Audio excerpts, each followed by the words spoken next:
Hello everybody, welcome to our channel PK law classes. और आज का हमारा टॉपिक है कॉन्ट्रैक्ट ऑफ गारंटी। तो आइए सबसे पहले देख लेते हैं कि हमें चैप्टर में क्या क्या चीज़ें कवर करनी है।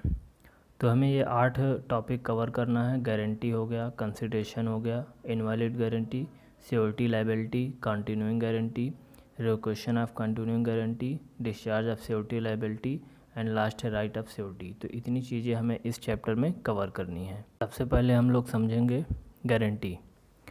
देखिए, गारंटी जो है सेक्शन 126 के अंदर आता है, इंडियन कॉन्ट्रैक्ट एक्ट 1872। गारंटी का मतलब क्या होता है? प्रत्याभूति।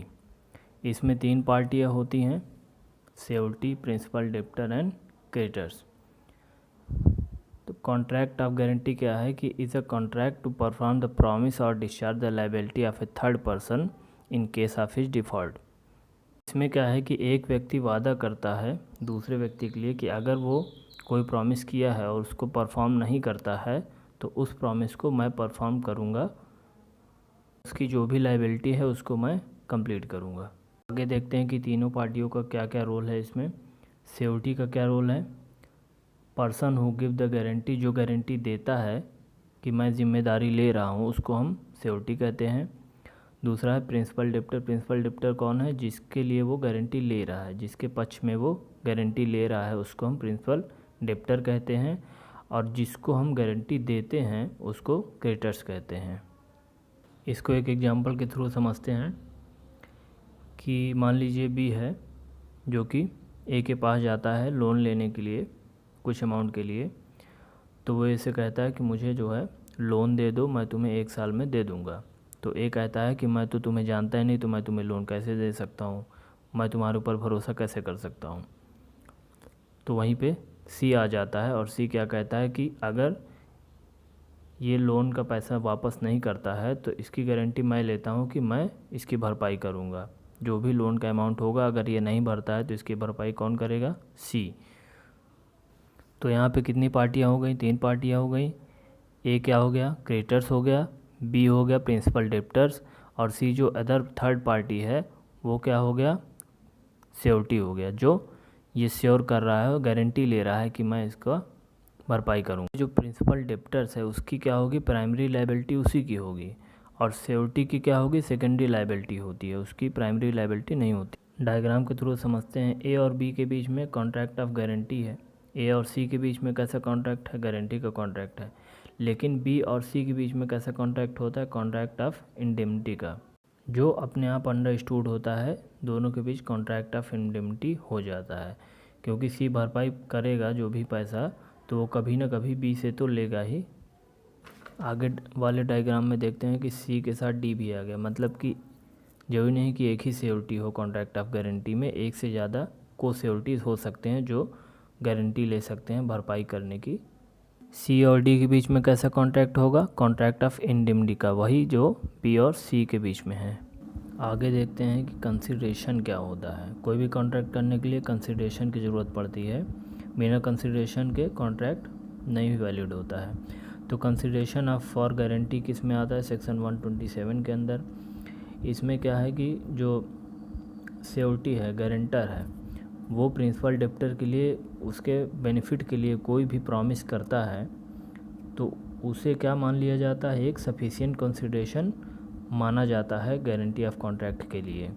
इसको एक एग्जांपल के थ्रू समझते हैं। जैसे ए ने बी को गुड्स सेल किया, कोई सामान बेचा, तो सी ने उसके बाद जो है ए से रिक्वेस्ट किया कि बी को वो सू नहीं करेगा डेफ्ट के लिए 1 साल तक के लिए, और वो प्रॉमिस करता है कि अगर वो पेमेंट नहीं करता है तो उसका पेमेंट जो है सी करेगा। ये एक सफिशिएंट कंसिडरेशन है सी के प्रॉमिस जो है।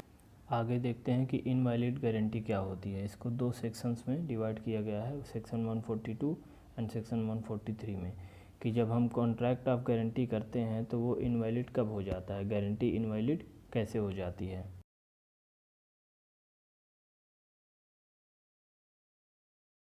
तो सेक्शन 142 क्या कहता है कि guarantee obtain bye miss representation is invalid, creditors जो है अगर वो गारंटी का कॉन्ट्रैक्ट करते समय कोई भी चीज़, कोई भी पार्ट जो है मिस रिप्रेजेंट करता है, गलत रिप्रेजेंट करता है कॉन्ट्रैक्ट करते समय, तो वो गारंटी क्या हो जाएगी, इनवैलिड हो जाएगी। जो अगला है section 143, guarantee obtained by concealment.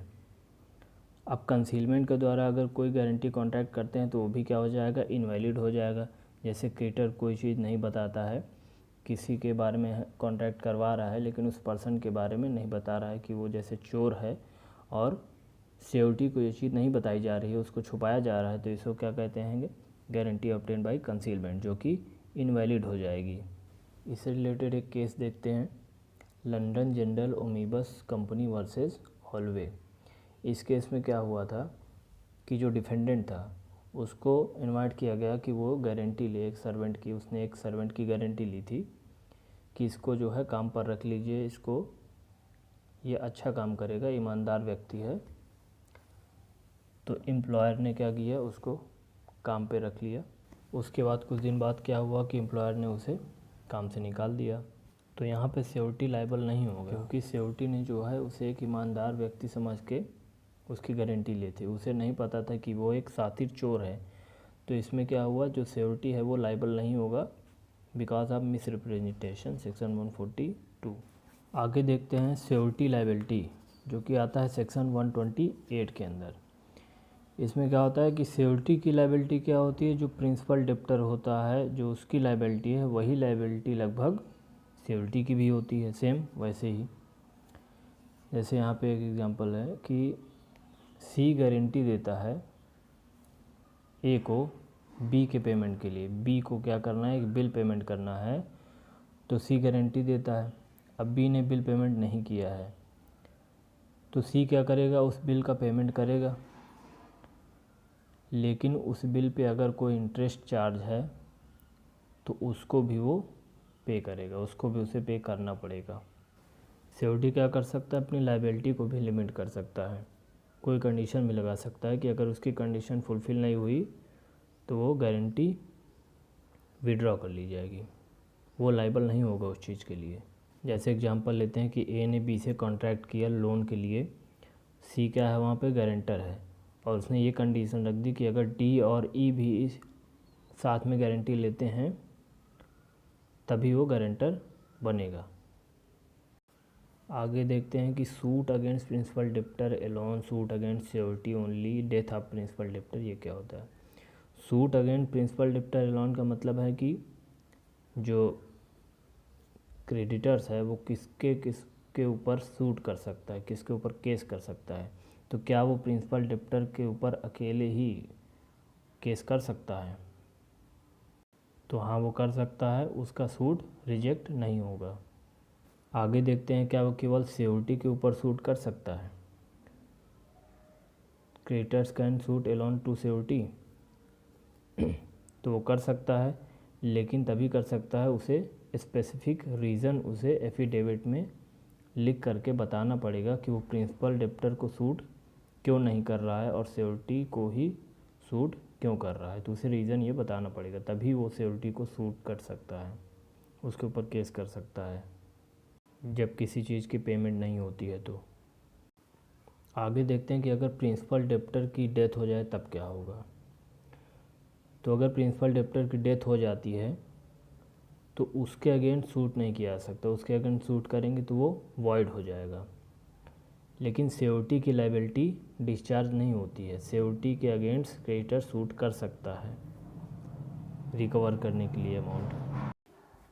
चलिए आगे देखते हैं कंटिन्यूइंग गारंटी क्या होता है। Section 129 continuing guarantee.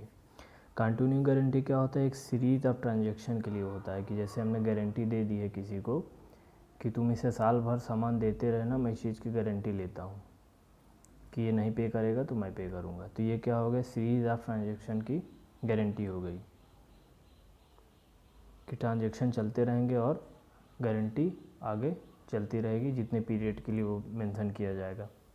इसको कहते हैं कंटिन्यूइंग गारंटी।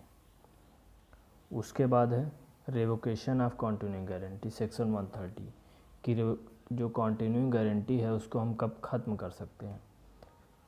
तो जो सिक्योरिटी है, जो गारंटर है, जो गारंटी लेता है, वो कभी भी गारंटी ख़त्म कर सकता है। कंटिन्यू गारंटी एक नोटिस दे करके क्रेडिटर्स को, लेकिन केवल फ्यूचर ट्रांजैक्शंस के लिए, पास्ट ट्रांजैक्शंस के लिए नहीं। जो हो चुका है उसके लिए नहीं, आगे जो होने वाला है उसके लिए वो नोटिस दे करके गारंटी ख़त्म कर सकता है।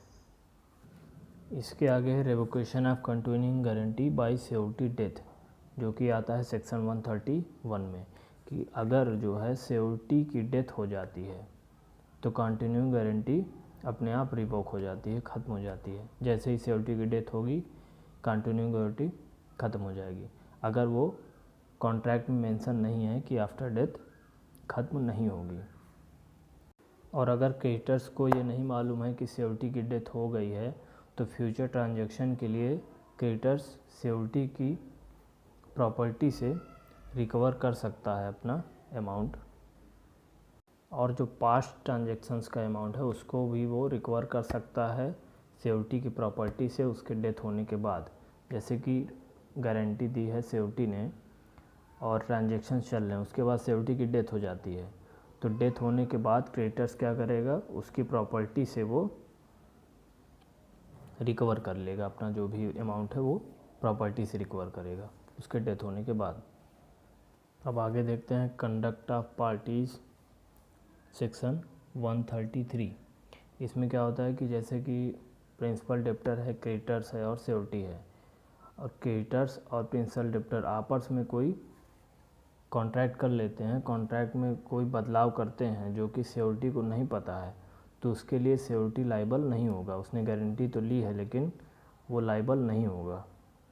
इसको एक एग्जांपल के थ्रू समझते हैं। जैसे कि सी एक सिक्योरिटी है जिसने बी की गारंटी ली है, जो ए की कंपनी में जॉब करेगा, उसने बी की गारंटी ली है। उसके बाद वो जॉब करता है कुछ दिन बाद ए और बी प्रिंसिपल डेप्टर और क्रेडिटर्स जो हैं आपस में कॉन्ट्रैक्ट में वेरिएशंस करते हैं, उसमें बदलाव लाते हैं कि बी की सैलरी बढ़ा दी जाएगी।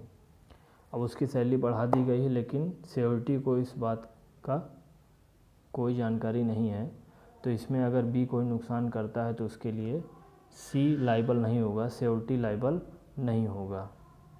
और हमें अब लगता है कि इस वीडियो को यहीं पे रोकनी चाहिए, नहीं तो वीडियो बहुत लेंदी हो जाएगी, और वीडियो ज़्यादा लेंदी हो जाती है तो पढ़ने में मज़ा भी नहीं आता है। और इसके जो चैप्टर के बचे हुए टॉपिक हैं उसको हम नेक्स्ट वीडियो में कवर करेंगे और बहुत ही सिंपल तरीके से समझेंगे। अगर वीडियो अच्छी लगी हो तो लाइक करें, सब्सक्राइब करें और शेयर करें, और कोई टॉपिक जो है पढ़ना हो तो वो भी कमेंट बॉक्स में लिखें, और अपना कोई सुझाव देना चाहें तो भी ज़रूर दें। धन्यवाद। आपका दिन शुभ हो।